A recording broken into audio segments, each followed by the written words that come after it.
Seemed fun. Yes. Well, good morning. To borrow a phrase, God loves you. Thank you. I gotta get the recording on here. This is the part that Rob can't hear, so if I mess up, it's gonna be this part. It is a pleasure and an honor to be with you today. In case you don't know me, my name is Eric Little. I grew up here. This is home for me. When I look out into the audience, I don't look out and see people that I go to church with. I look out and I see people that I've had as my Sunday school teachers and people whose kids I've played with out in the backyard or the side yard, or people who I've just had class with, or people give me cookies at VBS throughout the years. It's not just speaking to anybody. You know, you're talking to family today. So again, I thank you for that. I'm not a regular minister, Rob Frazier. He's on vacation, well-deserved vacation with his wife and son. So, you know, again, as I said, I've been here my entire life, not contiguously because I've had to leave here for things. I mean the building, not the area. I went to college at West Virginia University, got into baseball, was working in minor league baseball, but always coming back here in the wintertime, so I was able to keep that connection with this congregation. And that was really special, and I enjoyed that. And then when it came time in 2012 to move back here for good, it was nice to get to work back with this congregation on a different level. You know, now I'm leading some things, and I'm able to do some things with small groups on Sunday nights, and so I'm in a different role. So a lot of the folks that have taught me along the way, I'm facilitating discussions now, and they're on the other end of that. So that's been different, but it's been a blessing as well. So because of that, I am immensely honored to be speaking to you today. I'm very proud to be speaking to you today. I've got the three people that I consider heroes in this world of mine to be here. My mother, my father, my grandmother, they're here today. Very proud to have them with me. My brother and his wife's here. And Samantha deserves some recognition. She actually got in late last night. She was a work thing last night, so she didn't get until 9:30. They got to go back today, so thank you for making the effort. Appreciate it. And Andrew's filming me too. Now, I don't know what you're talking about. And hello, YouTube, by the way. I don't know what you're talking about with me wanting to rush things along. I mean, I'm just going to go out and give it my best. 20 minutes, 35 minutes, 45 minutes. Who's hurrying? But again, a lot of friends in the audience today, a lot of family members in the audience today. I want to thank all of you who made an effort to come. It really means a lot today. One thing I do want to recognize, one thing I do want to mention, Larry Barnhart talked to me before the service today, and thank you for being here, Larry. It's an effort that he's made too. His brother's not in good shape. Please pray for Richard Barnhart. He's been told basically it's any minute now. So pray for Larry, pray for Richard, pray for their family. Richard's back in North Carolina. But again, thank you for coming out with us today. One of my very favorite things to do in the world is to travel. I don't do it often enough, I feel. Some people in my life think I do it too much. Mom. And I probably spend way too much money doing it. But I love exploring new places, and I love seeing things I've only read about. It's the Golden Gate Bridge you're looking at right now. Had I thought of it in time, I took a great picture of it when I went there my senior year of high school. I was out there in 2012, and I was on one of those cruise boats towards the San Francisco Bay, and it was the sky was the perfect color of blue that day. It could not have been a nicer contrast to the international orange of the Golden Gate Bridge. And yes, that's a trivia question you guys can put in your pockets. The actual color of the Golden Gate Bridge is international orange. And now you know. Don't say you didn't learn anything today. But it's a great picture because it's just a beautiful contrast, and you're seeing the bridge from an angle that you don't usually get to see it from. You see it photographed from above, you see it photographed as the tanners are driving across it, you see it photographed from the Goodyear blimp and stuff like that, but you don't often see that shot from the water. But again, the perfect contrast of orange and blue. It was great. It was one of the memories that you're going to keep in life forever. But I love going to see new places, and that was one example. It's kind of an advantage of being free to do that at this point in my life. I don't have kids. Let's be honest. I can spend money on myself. Not that there's anything wrong with spending money on kids, but I'm old enough to do stuff, and I still have just a little bit of money to go enjoy doing things with it. I looked up a list, or tried to find a list, of the 10 to 15 most visited places in the United States. And you would think that would be centrally connected somewhere.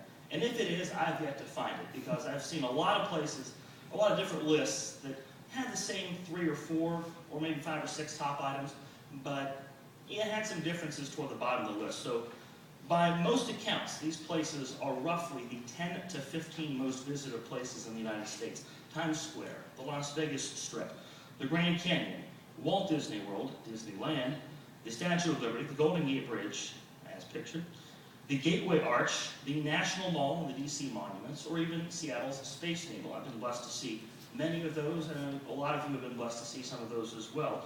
Some of those, I'm sure there's a few of you that don't desire to see any of that. That's fine, you know. There are a lot of wonderful things that don't make that list. There's very few national parks on that list. Very few, I don't see Hawaii on that list anywhere, but that's a place that I'd love to go see someday. But for the most part, of those places I mentioned, those are not man-made. The neon on the Las Vegas Strip didn't just show up. Somebody had to put that there. The bright lights of Times Square didn't evolve out of buildings or signs. The Golden Gate Bridge, the Gateway Arch, and the Space Needle are some of our best man-made works. Engineering feats. Engineering was the word I was looking for a minute ago. But those are some of the things that Americans can be the most proud of, that we built those things. Our hands and our ingenuity, our muscle, built those things. They were all made with a design. There was a need. Somebody filled that need. If it was the Golden Gate Bridge, that's a pretty long and choppy portion of water. And like, you know what? Rather than taking a boat about an hour here and there, it would be great if somebody could bridge that, or driving around, you know, to a shorter crossing. But they bridged the Golden Gate. People didn't think it could be done. It was done. When the Brooklyn Bridge was built, people didn't think that could be done. And in so many cases of things that were built in this country, things that cost lives. People died building some of these things. But those are man-made wonders. A design to fill a need, a concept which led to blueprints, and artists' renderings, which led to construction specs, and after years of labor, that led to reality. The one thing that's different on this list, you know, for the most part, is the Grand Canyon. The Grand Canyon's a hole. A nice hole. I'd like to see it someday. But it's a hole. It's a beautiful, naturally occurring hole with walls of starkness and stunning color. And there's a lot of people that think the desert, in its starkness, is beautiful, and I agree with that. It's not the beauty that I would choose to see. I'm not a Clark Griswold, load the family truckster, and let's go see the Grand Canyon in Wally World. I will just double up on the Wally World. But I would like to see the Grand Canyon. As rudimentary, though, as the idea of a hole might sound on paper, the hole wasn't put there by accident. We know that. Part of God's great design includes the scientific processes of a thing like erosion and weathering and wind erosion, water erosion. That's the Colorado River. At the bottom of that, you can kind of see that at the very bottom there. And through years and years and centuries and epochs, I think an epoch is something that is a plural like that, right? I don't know. But after all that time of going through the same path, it has worn that path down, and the wind erosion has helped. And they've created this beautiful canyon right in the middle of our Southwest. So those colors and those stripes and that vast expanse that people drive across the country or fly across the country to go see, it might look like an accident, or like it looked like, look like it happened by happenstance. That's not the case, and we know that. Even when we think there's no plan in place, God's working in mysterious ways in our lives. We know this. God has a plan for our lives. We're told this several times. Even when it seems it isn't so, there's a plan. I had Andrew read this verse today, and thank you for doing so. I appreciate that. Because this is my very favorite verse in the entire Bible. It reads, "For I know the plans I have for you, declares the Lord, plans to prosper you and not to harm you, plans to give you hope and a future." And it's my very favorite Bible verse because I'm tremendously inspired by this verse. Let's put it in context. It's part of a letter Jeremiah had sent to elders and priests who were exiled from Jerusalem to Babylon. It's a prophecy. Jeremiah is speaking in the words of the Lord. Now, critics will sometimes point to this when bad things happen as a way to say, God's not really out to take care of us.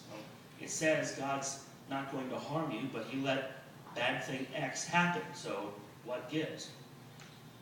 But we know that God never promised smooth sailing along the way. He wouldn't promise that there wouldn't be bumps in the road. We know that there are struggles, there are hardships. And what's unfortunate about life is that some people have more hardships to overcome than others. It's not fair. It's unfortunate that that has to be as it is. Some of us can take those things. Some of us can take fewer struggles. God never gives us things that we can't take. But that's life. God only promised that we'd prosper and that it wasn't in his plan to harm us. He never promised that there wouldn't be adversity along the way. But the most important thing that I take away from this verse is that I find it incredibly humbling to be able to look in the mirror every day and see someone that God thinks enough of to have planned for. Now, I look at you and I see people that God wants to prosper and has planned to allow that. I don't always see it that way when I look in the mirror, but I should, and we all should. God's thought of each and every one of us, and there's a plan that's been laid out for each and every one of us. And to me, that's amazing, because think of all the billions of people that have been on earth at any given time. More people serve than McDonald's, believe it or not. But God has made a plan for all of them, and he's weaved it together in such a rich and elegant tapestry that it all works. There are things that I'll do that affect your plans, and things that you do that will affect my plans. And God's figured this all out. Sometimes it can seem like there are billions of humans under one roof. Remember these people? These are the McCoy family. I wish I could tell you where they're from. I forget where they're from.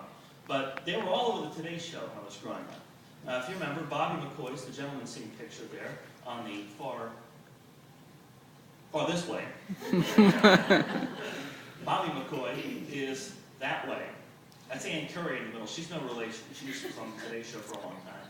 And those are their kids. They were the first case of septuplets carried all the way through. 7 children in one birth. I think I got that right. 8 children in one birth. Is one of the older sisters? I don't know. But there were a lot of kids there. It was like 101 Dalmatians in real life. It was during the period of in vitro fertilization when we were using science to try to create treatments for infertility. Basically, doctors knew how to make pregnancy happen when science seemed to indicate it wasn't possible. But at the time, they didn't quite know how to put limits on it. Thus, I believe 7 children in one birth, which was controversial in its time, for a lot of reasons. Not everybody was supportive of this, because a lot of people saw this in the news and they said, well, these are people that are just looking to exploit their situation. And the family received a lot of gifts and much kindness from corporations and their church. And by the way, if you didn't know, Kenny is still a deacon in his church, the father here. And their community. There were others that felt the family was exploiting their children. Believe it or not, in the late 90s, this is what we thought was exploitation. Well then, if only we go back in a time machine and say, yeah, I'm not even going to name drop the Kardashians. Well, I just did. So. But look at John and Kate plus 8, though. That was another multiple birth family, the Gosselin family. That's what happens when you put that in reality TV. Their family fell apart. But the McCoys, Kenny and Bobby, were smart enough to want to shield their kids from that. And through it all, you had to kind of admire the strength that they showed. These are people that badly wanted to be parents. The doctors were telling them, this is the way we can do it now. And there had to be a point where somebody looked at the ultrasound, and then ran and got their friend, and then ran and got the doctor, ran and got another doctor, maybe a third doctor, like, are you seeing what I'm seeing? Yes. And then broke the news to them, and they said, hey, you have 7 kids. There had to be a point where the reality hits them. This is going to be a lot more daunting than what they had maybe bargained for when they decided to have children, decided to pursue this route. They knew it wouldn't be easy. I mean, look at the logistics of it, especially in the first few years. It's enough of a hassle sometimes, as a lot of you know, to feed, to clothe, to change, to care for, to diaper. 1 child, much less 7, and at the same time. And a lot of those births carried medical issues for the children. There are medical issues with a couple of them that they still carry to this day. But this family persevered. And it would have been easy to go the reality TV route only because they were offered lots of money to do it. And that's why people do that kind of thing, because it offers lots of money. There's money involved with that. It would have been lucrative, would have helped their family. But they trusted in God to provide. They knew that with their faith, God would take care of them. He already had. Again, as I said, a lot of people stepped up to help, whether it was to hold the child for a while or to offer money or offer support. There were colleges that, when they were this age, offered scholarships. And now, these children have taken them up on that. But along the way, because they were shielded from the public eye, I mean, they did the usual news story every year. They were on Dateline, I think, until they were 8 or 9. And then they did the local paper interviews, I think, at a local TV station every year. But for the most part, you never saw these kids after they're about 9 or 10 years old. Until here, they graduated from high school in May. And so, yeah, you put them on the Today Show because, you know, now they're all grown up. People want to see that. At least one of them reportedly wanted to join the military. Others took up the state of Iowa or at nearby Hannibal LaGrange University in Hannibal, Missouri, on their offers for college scholarships. So some of that generosity 18 years ago being paid forward now. So because they were allowed to grow up in relative privacy, and because they were allowed to grow up and develop their own personalities, they're in a good position to be well-adjusted human beings to go contribute to the world. And all that happened because two people placed their faith in a higher power and watched miracles happen all around them and watched God provide for their family. Sometimes we try to buck that plan when we see God wanting to do something in our lives or wanting to put us in a certain place. But God puts us where He needs us, when He needs us there, and around the people we need to be around. This is something that, you know, like what Chuck was saying earlier, this is for Chuck Johnson, this is for Eric Little, just as much as it is for anybody else. There are a lot of times where I would like to be doing different things with my life or different things in my career, but at the same time, you come to the realization that, you know, maybe there's a reason that I'm here right now. And we all need to come to that realization at some time. It's not the easiest one, and there are times we slip up from that. I'll be the first to admit that. But God puts us where He wants us, when He wants us, and there's a reason. And it's up to us to figure it out or come to grips with that one way or the other. But we are where we are supposed to be. There are signs that we are where we are supposed to be, and if we know where to look, we can see those all around us. There have been examples of all that through Scripture. God had a plan for Jonah. Jonah had a plan for Jonah. Those two plans were not one and the same, were they? Looking at the first book of Jonah, the first chapter of Jonah, 1 through 5, and this is sum this up here, if I can get to my Bible with all this paperwork. That's an excerpt of it. The full thing reads, the word of the Lord came to Jonah, son of Amittai, go to the great city of Nineveh and preach against it, because its wickedness has come up before me. But Jonah ran away from the Lord, and he headed for Tarshish. He went down to Joppa, where he found a ship bound for that port. After paying the fare, he went aboard and sailed for Tarshish to flee from the Lord. Then the Lord sent a great wind on the sea, and such a violent storm arose that the ship threatened to break up. All the sailors were afraid, and each cried out to his own God. And they threw the cargo into the sea to lighten the ship. But Jonah had gone below deck, where he lay down and fell into a deep sleep. So the men go below, as the story continues, they go below the deck to unload cargo, and they find Jonah there. And in the pit of his stomach, Jonah had a bad feeling. Jonah knew that he had disobeyed a direct command from God, a direct word from God. And then, what do you know? This storm blows up. Maybe, just maybe, God's trying to tell me something. So at this point, and what you could look at as kind of a macabre gesture, Jonah asked the men to toss him overboard, almost sacrificing him to the sea. At that point, Jonah is showing the faith to trust the Lord with his own life. And this is the lot I've cast, cast me into the ocean. So the Lord sent a whale. Not that one. His name is Pucky, by the way. That's the mascot for the Hartford Whalers. Fun fact. The Lord sent a whale. Jonah prayed inside the whale. 3 days later, the whale delivered Jonah to Nineveh. You thought people had a tough time flying Delta this week. Jonah preached in Nineveh, and eventually went back. He learned his lesson. And really it's twofold. One, when the Lord has a plan, and that plan is going to take hold, no matter what we say or think or do or try to do to get out of that plan. But the second, and perhaps the most valuable lesson involved, is that Jonah would be taken care of. If you want to be swallowed by a whale, as the book tells us, and then spit up on the shore somewhere, no, that's not the way I prefer to travel. I don't imagine the in-flight movies were very good. The entertainment was probably lacking. And let's be honest, there probably wasn't a lot to eat there. And it was dark. It probably hot and probably smelled bad. But, you know, the accommodations and the travel would have been a lot nicer if Jonah had just done what he was asked to the first time, correct? Sometimes we want to buck the plan. Sometimes we're a little bit more eager to go along with the plan. I tried to find Noah's picture, but believe it or not, you can't find a headshot of Noah. It's just not out there. Google's great, but you know, it's not out there. And he's another figure that was a more active and eager participant in the Lord's will. So I move my work again. Genesis 6, 5 to 8. Again, an excerpt of that is up there for you. Genesis 6, 5 to 8.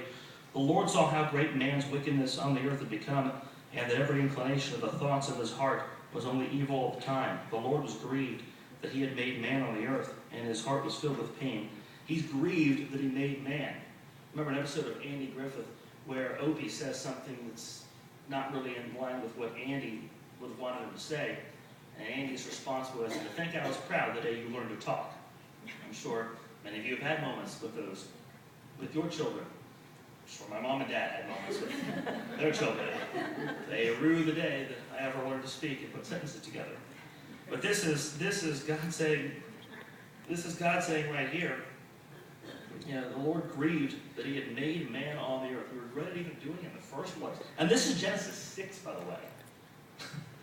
I mean, if God was doubting it by then, I digress. So the Lord said, "I will wipe mankind, whom I have created from the face of the earth, men and animals and creatures that move along the ground and birds of the air, for I am grieved that I have made them." But Noah found favor in the eyes of the Lord. As everyone else says, suck up. Noah did as the Lord asked in the face of those who scoffed him, because, again, when he was building this ark, it's not like he built it in about 30 days. I mean, it was about like an IKEA project. It took you a long time to put it together, though the instructions were much simpler than an IKEA piece of furniture. But Noah did as the Lord asked. There were people like, "Why are you building this big boat?" Well, what purpose is this boat? You're landlocked. They haven't invented outboard engines yet, Noah. You can't go out for a day on the lake or anything like that. It's just not practical. Why are you building this boat? And Noah told them why. He would tell them, you know, the day's coming. There's a great flood that's going to wash over the earth. And you better get right. It would be like, you remember Y2K, by the way? It would be like if there was only one person in the entire world that prepared for Y2K, and the rest of us scoffed at that person. But then it was as bad as it was supposed to be. And that's the person who was prepared, and the rest of us were not. And that's what it was here. Everyone saw Noah preparing, but no one did anything. Noah was faithful, Noah followed instructions, and because of that, and because of the way he lived, God spared Noah the wrath everyone else faced on earth. And he did it because God knew Noah would follow his commands, and Noah would rise to the challenge. And that's exactly what he did. There are examples of people in our lives, in our churches, our families, in our world, people who are called to something higher than themselves, people who know that there's more to life, more to a situation than themselves, a greater good that few others seem to understand. I'd argue that no one, or maybe no one, or few people at least, have had a greater impact on generations of children in America than the man pictured above me. Fred Rogers was a simple man. He loved music. He was a writer. He was a composer. He was a minister, a Presbyterian minister. A lot of people don't know that about him. A puppeteer, an educator, and eventually an activist. But when Mr. Rogers first saw TV, he wasn't impressed. He saw, and this is back in the 50s and 60s, some of the garbage of television, some of the people that would be mean to each other and violent. He thought there had to be a better use for the medium of television. something more productive to do with it, and a greater good to serve. So while he was trained to become a Presbyterian minister, he started working on children's shows, and he loved it. Eventually, he realized that he wasn't interested in preaching, and he continued working to create children's television from the 1950s all the way into the year 2000. He retired, I believe it was just 2001, he retired. And along the way, he taught generations of children valuable lessons. He taught children it was okay to be different, and that we shouldn't be afraid of the differences of others. And when people look different, they talk different, they acted different, and yes, even worship different. He eased common fears that children faced. Things like going to the hospital, things like what was under the bed, spoiled nothing.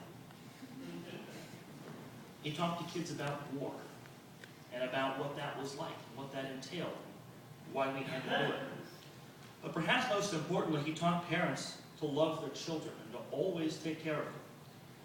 He showed a love that was a rare love, an unending love to a lot of people that hadn't maybe previously felt loved or felt included. Many people remember this clip. I don't have the clip, I just have the still shot from it. It's from an episode of Mr. Rogers' Neighborhood. I want to say it's out of 1979 or 81, and the slide supports 79, so we'll go with it. Here, Mr. Rogers is speaking with 4-year-old Jeff Erlinger. Jeff was a quadriplegic. He was in a chair. And if you've watched this clip on YouTube, bring tissues. It's a very tender clip to see. And Jeff rolls up in his chair, and Mr. Rogers visits with Jeff. And he asks Jeff to explain how his chair works, and asks him to talk about his doctors. And, you must have some very special parents, and they must be very proud of you. And he asks him to explain why it is that he's in a wheelchair. And here's a 4-year-old explaining it with all the ease of anyone else in the world. He understands his condition, and he's willing to talk about that, and he's able to talk about that. Just think how many kids did that probably help, that were in that position, to where something had happened, and they don't understand maybe why I can't do what other kids can do. But it was a very special moment because he ends up singing "It's You I Like," and he personalizes it for Jeff. He was handicapped because of the surgery to remove a brain tumor, and somewhere in that surgery, they cut some nerves, and so Jeff was confined to a chair. And for years, this was regarded by many as one of the most special moments ever in the history of the series. So in 1999, when Mr. Rogers was inducted into the TV Hall of Fame, they played the clip on the video screen, and the clip ends. And the announcer goes, "Ladies and gentlemen, please welcome Jeff Erlinger." And adult Jeff comes out on the stage. And they cut back to Mr. Rogers, who jumps out of his seat pretty much to jump on stage and greet this guy. And they share a nice moment, and then Mr. Rogers gives just a tremendous speech. It wasn't a long address, but just a very simple, to-the-point message, which is what he was all about. Simple, to the point, and lasting and impactful. God had a plan for Fred Rogers, though. The plan was to make him prosper beyond belief. He didn't want for anything. I'm sure he wasn't. And he wasn't somebody that took any money that he ever made on public television, thanks to the contributions of viewers like you, by the way. He didn't take that money and buy houses and boats and expensive cars and go on lavish vacations. But he knew that God would make him prosper. And God showed Fred Rogers a plan that we all have a platform, which is an important message to realize in our lives. We all have spheres of influence. Everybody here has people that look to them for something. And you all have a sphere of influence, people that look to you for something and expect a certain level of either quality of life or sophistication or morality or an example to be set. We all have a platform, and it's up to us to use that platform for good, to use that platform to help people, to make the world better. And a lot of times people can be intimidated by examples like Fred Rogers. There's